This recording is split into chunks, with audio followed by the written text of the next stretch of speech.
जैसे जैसे बच्चे बड़े होते हैं उनके एक्सपेंसेस बढ़ते हैं, बट उसके साथ साथ आजकल बच्चों का क्या है कि हमें कूल दिखना है, और पेरेंट्स के लिए एक बहुत बड़ी प्रॉब्लम हो जाती है कैसे वो इस फाइनेंशियल प्रॉब्लम को डील करें। बिकॉज जब वो बच्चों को मना करते हैं तो उन्हें अच्छा नहीं लगता, और जब बच्चों को ये ना सुनने को मिलती है तो उन्हें भी कहीं ना कहीं अंदर फील होता है कि देखो हमारे पेरेंट्स जानबूझकर हमें मना कर रहे हैं।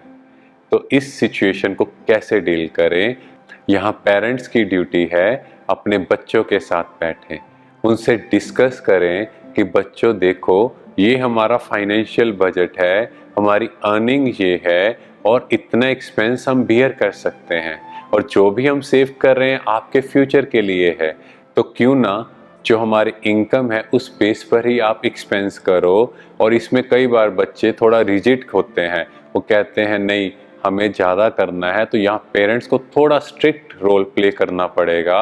और आजकल देखा गया है कुछ पेरेंट्स इवन लोन भी ले रहे हैं, तो देखना है वो लोन की अमाउंट मैटर नहीं कर रही, पर जो मेंटल प्रेशर उस लोन को रीपे करने का होगा वो पेरेंट्स पर कितना ज़्यादा होगा। तो ऐसे समय में बच्चों की भी ड्यूटी है अपने पेरेंट्स को सपोर्ट करने की, और जो भी अपने एक्सपेंसेस हैं वो मिनिमाइज करें, जो अनड्यूली एक्सपेंस थे उसको बंद करें। तो इस तरह से फैमिली में ये प्रेशर भी बहुत इजीली हैंडल हो सकता है। प्रॉब्लम सिर्फ इतनी है कि हम आपस में बैठकर डिस्कस नहीं करते। एडोलिसेंट एज में क्या प्रॉब्लम्स आ रही हैं और कैसे एक फैमिली अपने बच्चों को सपोर्ट कर सकती है, क्योंकि ये वो एज है जब बच्चे कॉलेज जाना स्टार्ट करते हैं, ये वो एज है जब सब कूल दिखना पसंद करते हैं, ये वो एज है जब करियर का प्रेशर पीक पर है। तो इस एज में ये सारी चीज़ें जब इकट्ठी हो जाती हैं तो मेंटल प्रेशर बहुत बढ़ जाता है। तो इस एज में हमें career oriented and more focused होना बहुत ज़रूरी है। इसमें फैमिली की मेंटल सपोर्ट, कि उन्हें अपने बच्चों को समझाना है कि बच्चे जो आप करोगे हम आपके साथ हैं, आप प्रेशर नहीं लो, we are always there to support you. सिर्फ इतनी से वर्ड्स, इतनी सी लाइन्स ही बच्चों को बहुत मोटिवेट कर देते हैं, पर बच्चों पर जो फेक प्रेशर है, जैसे रिलेटिव्स का प्रेशर, सोसाइटी का प्रेशर, रिलेटिव्स कह रहे हैं ये कुछ नहीं कर पाएगा, ये क्या करेगा, आपका पैसा वेस्ट कर रहा है, सोसाइटी के लोग कुछ ना कुछ कमेंट कर रहे हैं, अरे ये तो ऐसा है वैसा है। तो यहाँ बच्चों को बहुत स्ट्रेंथ के साथ डील करना है, अपने पेरेंट्स के साथ डिस्कस करना है, बिकॉज जो बाहर के लोग हैं किसी ने काम नहीं आना, वो कुछ बोलेंगे वो उनका व्यू है। इम्पोर्टेंट आप खुद को कैसे देख रहे हो, आपकी मेंटल स्ट्रेंथ क्या है, बिकॉज लोगों का काम है कुछ कहना, और हमारी ड्यूटी है उस नेगेटिव स्टिमुलस को भी कैसे पॉजिटिव में कन्वर्ट करें। वो कुछ कह रहे हैं, बस हमें अपनी लाइफ का विजन देखना है, मुझे ये करना ही है, चाहे फेलियर हो चाहे सक्सेस हो, चाहे कोई भी प्रॉब्लम हो। पेरेंट्स की ड्यूटी है पिलर की तरह अपने बच्चों का फ्रेंड्स बने, उनको गाइड करें और उनको हमेशा मोटिवेट करें, ताकि बच्चों को लगे कि कुछ भी है एटलीस्ट मेरे पेरेंट्स तो मेरे साथ ही हैं। बस यही मोटिवेशन उन्हें लाइफ में कुछ ऐसा करवा पाएगी जो लोग देखते रह जाएंगे, सोचते रह जाएंगे। आजकल एक बहुत common problem multi relationships failure, divorce, ये बहुत बढ़ रहा है। ऐसा क्यों हो रहा है? कभी आपने सोचा है कि पहले के टाइम स्पेशली इंडिया में डाइवोर्स होना, रिलेशनशिप में दिक्कत आना बहुत बड़ी चीज़ थी, और आजकल बहुत कॉमन हो गया है। कोई भी बात होती है घर में क्या बोलते हैं, तुम डाइवोर्स ले लो मेरे से, मुझे छोड़ दो, या गर्लफ्रेंड बॉयफ्रेंड कहते ठीक है आप छोड़ दो, मुझे कोई और पसंद आ गई। तो ऐसा क्यों हो रहा है? बिकॉज जो रिलेशनशिप्स हैं वो सिर्फ एक चीज पर हैं, दैट इज डिजायर, कामनाएं, लस्ट, चाहिए चाहिए चाहिए। हमेशा क्या कहते हैं, मुझे तुम थोड़ा प्यार दो, थोड़ा पैम्पर करो, थोड़ी केयर करो, कुछ बर्थडे है, कोई एनिवर्सरी है, इस पे मुझे स्पेशल ट्रीटमेंट चाहिए, मेरे से स्पेशल प्यार होना चाहिए, लोगों के सामने मेरी तारीफ करो, हर चीज में चाहिए, माना मांग रहे हैं। भारत की संस्कृति देने वाली, तो हमें कैसा बनना है? देने वाला। इन एनी रिलेशनशिप अगर हम आज से देना स्टार्ट कर दें कि भाई जो है सबसे बेस्ट, तो वो मेरे से अच्छे से डील कर रहा है नहीं कर रहा है, मुझे बेस्ट देना है बिकॉज मैं इस कुल का हूं। अगर ये सिर्फ स्मृति भी रहे, अगर ये याद रहे, तो हम क्या करेंगे? छोटी छोटी चीजों को इग्नोर करेंगे, छोटी छोटी चीजों को अवॉइड करेंगे।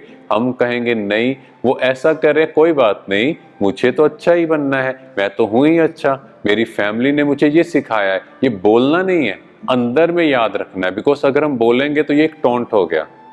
नहीं, अंदर में याद करें, मुझे देना है, मुझे खुश रहना है, और बदले में कुछ एक्सपेक्टेशन नहीं रखनी। हम क्या कहते हैं? मैंने तुम्हारा 10 साल इतना किया, तुमने बदले में क्या दिया? नो।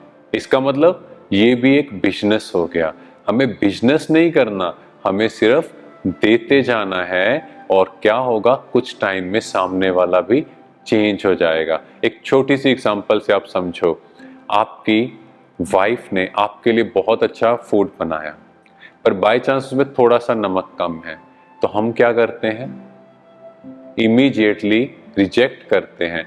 बट हमारी ड्यूटी क्या है? उसको अप्रिशिएट करना। बिकॉज सुबह से शाम तक उसने वो स्पेशल रेसिपी तैयार की, उसको को बहुत अच्छा बना है, और प्यार से उसको कहो कि अगर इसमें थोड़ा सा अगर नमक डाल देते ना, तो तुम इंडिया की बेस्ट शेफ जैसी बन जाओगी। तो उससे क्या होगा? वो नेगेटिव सिचुएशन भी पॉजिटिव में कन्वर्ट हो जाएगी।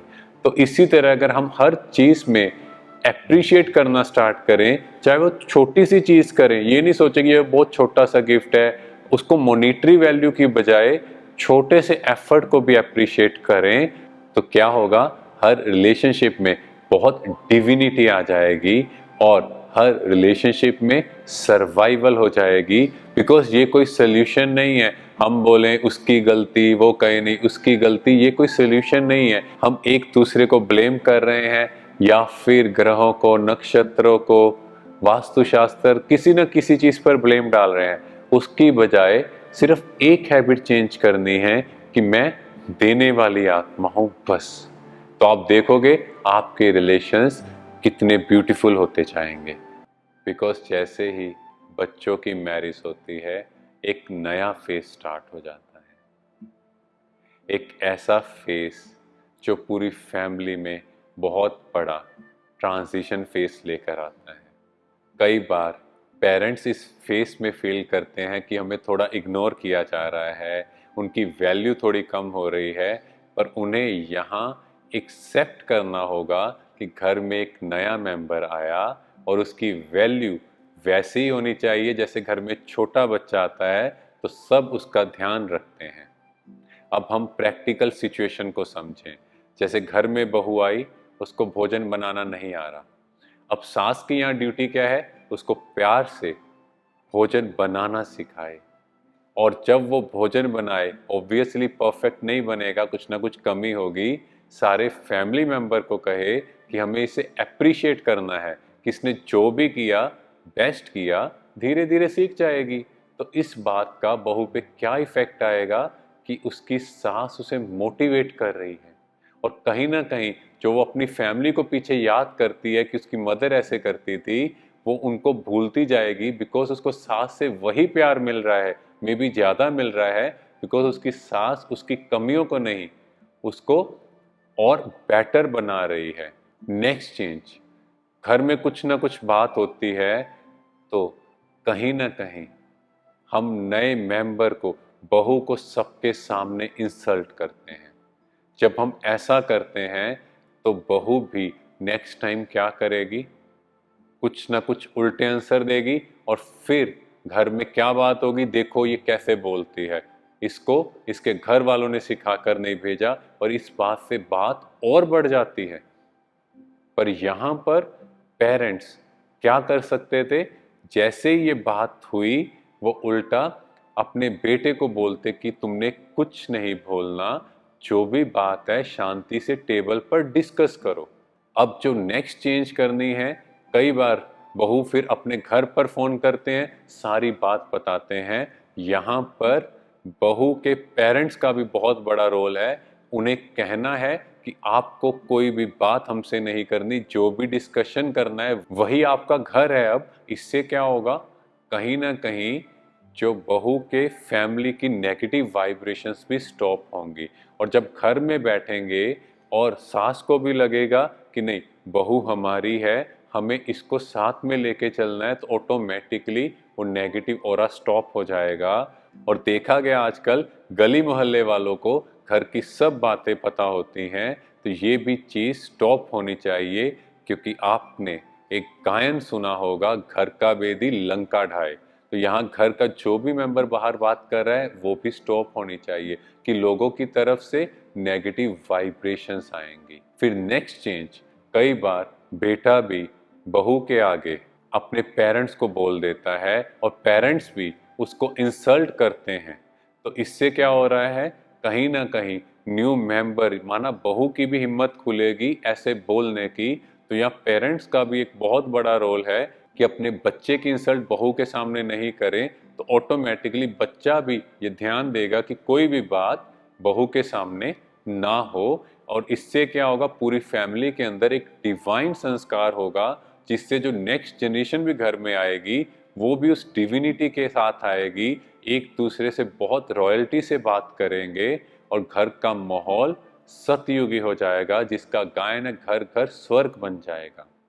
तो यहाँ पूरी फैमिली की यहाँ ड्यूटी बन जाती है कि अपनी फैमिली को अगर स्वर्ग जैसा बनाना है तो बाहर के लोगों की इंटरफेरेंस अपने घर में ना करें। और कोई भी बाहर से आकर आपको आपके बच्चों के बारे में या सास ससुर के बारे में भड़काए तो उसको स्टॉप करो। उनको कहो जो भी बात करनी है आप उनके सामने करो। ये लाइफ का थंब रूल बना लो, कोई भी व्यक्ति उनके पीछे कोई बात करे कि उसने ऐसा कहा, तो आप अपने फैमिली मेंबर को साथ बिठाओ और उनको बोलो अब बोलो, क्योंकि बातें कुछ और होती हैं, पर जब पीठ पीछे बात होती है तो बातें चेंज हो जाती हैं। और इससे क्या होगा, सामने वाले लोग भी आकर कोई नेगेटिव इंफॉर्मेशन नहीं देंगे और आपको भी यूनिटी में रहना आएगा, क्योंकि हम बदलेंगे तो हमारा घर बदलेगा।